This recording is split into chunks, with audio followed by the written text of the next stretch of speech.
Oh my, what big eyes you have. All the better to see you with, my dear. Oh my, what big ears you have. All the better to hear you with, my dear. Oh my, what big teeth you have. It's not really the size that matters, so much as what you do with it, my dear. By which I mean that I've got a big mouth and I use it to tell fairy tales and talk about them. Any other implications you may be drawing? They say more about you and yours than they do about me and my wolf. But drawing implications about wolves and Little Red Riding Hood, and in turn what those implications say about us, is what I want to talk about in this video. Hello, by the way. My name is Emily. I am one of the storytellers here at Unlicensed Oral Arts, and I spent far too much of the time preparing for this video thinking about wolf costumes. I mean, at that point in the story, the wolf is meant to be convincingly disguised as the grandmother, but I also kind of wanted to channel a little bit of The Company of Wolves, which has beautiful costumes by Elizabeth Waller. Nearly all of the design for that film was BAFTA nominated. It's an amazing looking film. In fact, it's an amazing film, full stop. And I mean, the snow in the film, you could sort of count it as a Christmas film. I recommend watching it any time of year. I have been mildly obsessed with the story of Little Red Riding Hood for years. I can remember it as being probably the first fairy tale that actually frightened me. Not when I was a child, when I first heard it, but years later, in that uneasy space between child and adult. When I was old enough to fear the monster, but not old enough to know its name. It's a fairy tale that, years later, still gives me an uneasy feeling. But I still can't shake off my fascination with it. And despite being very familiar with it in many different versions, it's a fairy tale that I don't tell as part of my repertoire as a storyteller. Most people will be familiar with the story of Little Red Riding Hood in some form. It's a story that's been told, reimagined, and retold countless times in almost every form of media you can think of. The basic plot is this: a little girl, identifiable because of her red cloak, or red cape, or red hat, goes to visit her grandmother who lives in the woods. Before leaving, she is told not to stray from the path that leads from her home through the woods to the home of her grandmother. On her journey, she meets a talking wolf, who, after learning of her destination, persuades her to delay by taking a different route, or stopping to gather some flowers, or some such thing. The wolf, though, runs straight to Granny's house. Once there, he devours the old woman and dresses himself in her clothes. Once the girl in red arrives, she mistakes the wolf for her grandmother, something which has caused many precocious children to ask questions about the girl's eyesight and or about the original appearance of the grandmother. The girl, though she doesn't recognize that it's the wolf, does notice that something seems a little bit off about her grandmother. She points out 3 features of the wolf granny. The last of these is always, "What a big mouth," or "What big teeth you've got." To which the wolf replies, "All the better to eat you with," and gobbles the little girl up at the climax of the story, much to the delight of any little monsters listening. The folktale has been wandering through the woods of the oral tradition for who knows how long, but it was first written down as a fairy tale. Side note, I define a fairy tale as one that can be traced to a literary author, and a folktale as one coming from the oral tradition with no clear author. But that's a topic for a different video. The first person to write this down as a fairy tale was Charles Perrault in his Mother Goose Tales. Perrault was writing at a time when fairy tales had become exceptionally popular among the literary salons of Paris, but they were almost always aimed at entertaining adults. And the fairy tale salons of the 17th century would make a great topic for a video, but it's going to have to wait until such time as I have a suitably historical costume and access to a blue bedchamber. Why do I need a blue bedchamber, you may ask? Because the salon tradition started in a blue bedroom. Perrault's stories were different in that they were ostensibly written for children. He even included a moral at the end of each tale to show that they were educational and instructional. But the stories were also composed with a subtext that was to be read by the knowing and worldly adults. Another famous version of this story, possibly the most famous version, comes from the Brothers Grimm. The Grimm's version is very similar to that of Perrault right up to the ending.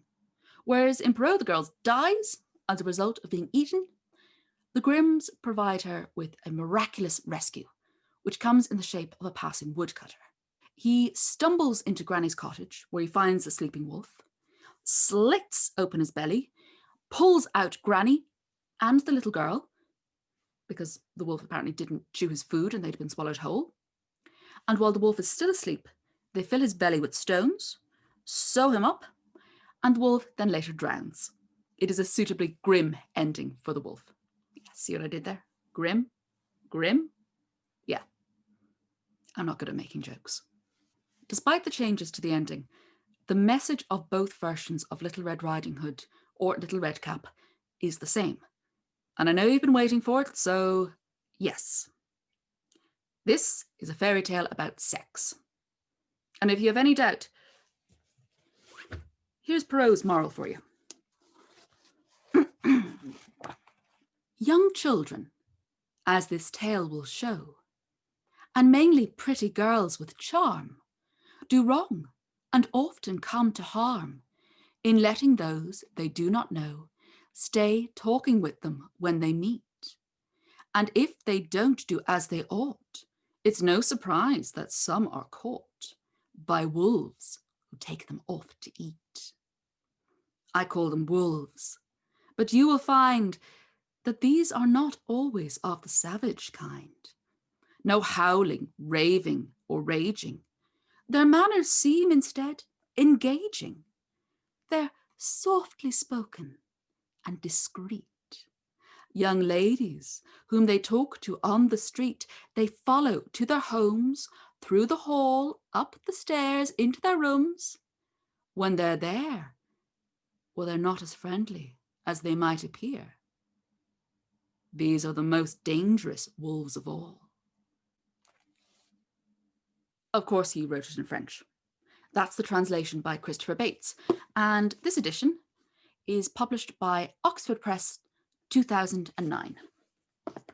The Grimm's brothers didn't go quite as far as adding a moral to the end of their story, but their stories tend to be quite moralistic anyway, especially in the later editions. This is a cautionary tale with a very clear message. Don't stray from the path. Don't talk to strange men, especially if you're a girl and pretty, and doubly so if you have something that could mark you out, something that could draw the wrong kind of attention. Something that could be read as signifying sexuality or the entering into of womanhood, something like a red cloak. If you do, well, then you're just asking for it and you get what you deserve. Yeah.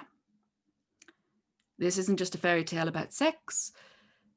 This is a story of rape and victim blaming. Yay. Little Red Riding Hood is punished for her actions, for disobeying, for straying from the path. She talked to the wolf, so of course she was inviting in trouble.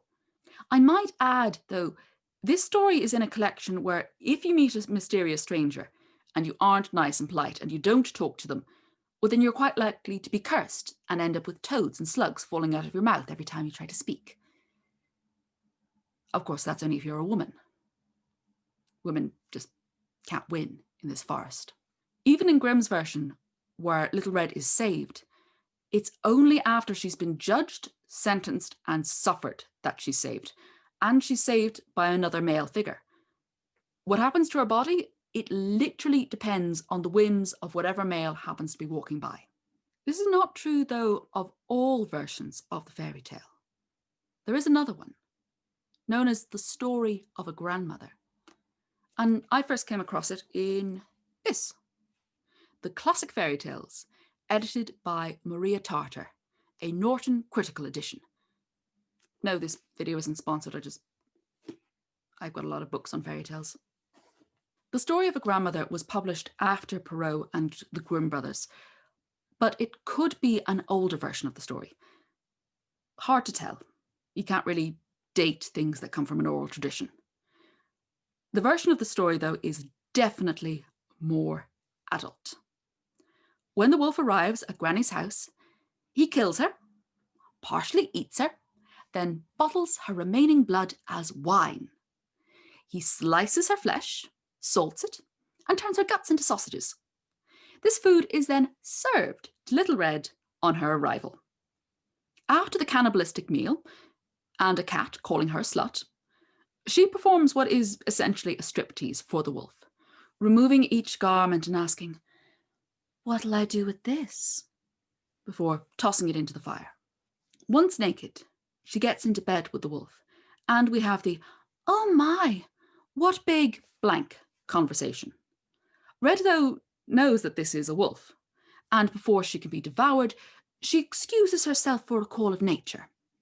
The wolf tries to persuade her just to go in the bed, but she's not into that.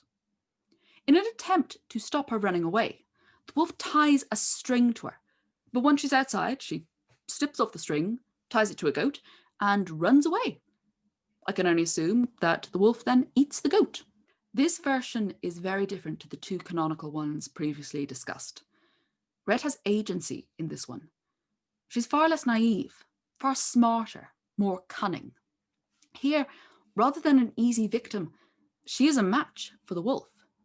She rescues herself rather than having to rely on the chance of a passing woodsman. This version could be read as being not only more erotic, but as being a positive depiction of female sexuality. Red is aware of and in control of her own sexuality, and she's able to take pleasure in it. She knows the rules of the game. It's a dangerous game, yes, but it's still a game to be played. She teases the wolf. She's aware of his lustful gaze, but she is still the one controlling the gaze. She decides how far she's going to take this, and she decides when the game stops. Her meeting with the wolf is a rite of passage. The devouring of Granny's flesh, it symbolizes the young woman taking the place of the old. But this reading, it only works if we're envisioning the heroine as fully mature, as an adult, in her early to mid-20s at least, for me to feel comfortable. Little Red Riding Hood, though, is nearly always depicted as a child. A child on the verge of adulthood, yes, but still a child. Lydia Crawford was 14 when she played Little Red Riding Hood in the film version of Into the Woods. Sarah Patterson was 12 when she auditioned for The Company of Wolves. A child cannot consent to this form of sexual game. Even in a world where wolves talk and seem to have taken classes in home economics. The Tale of a Grandmother is a version with more positives, but it's still one with problems, at least for me. I just can't win in this forest. It seems that I'm forever going to be uneasy in the company of this fairy tale. So, let me know what your thoughts are about Little Red Riding Hood. And have you seen The Company of Wolves? If so, what did you think? And do, all the YouTubey things, like, subscribe, watch another video. I think I'm going to go eat cake.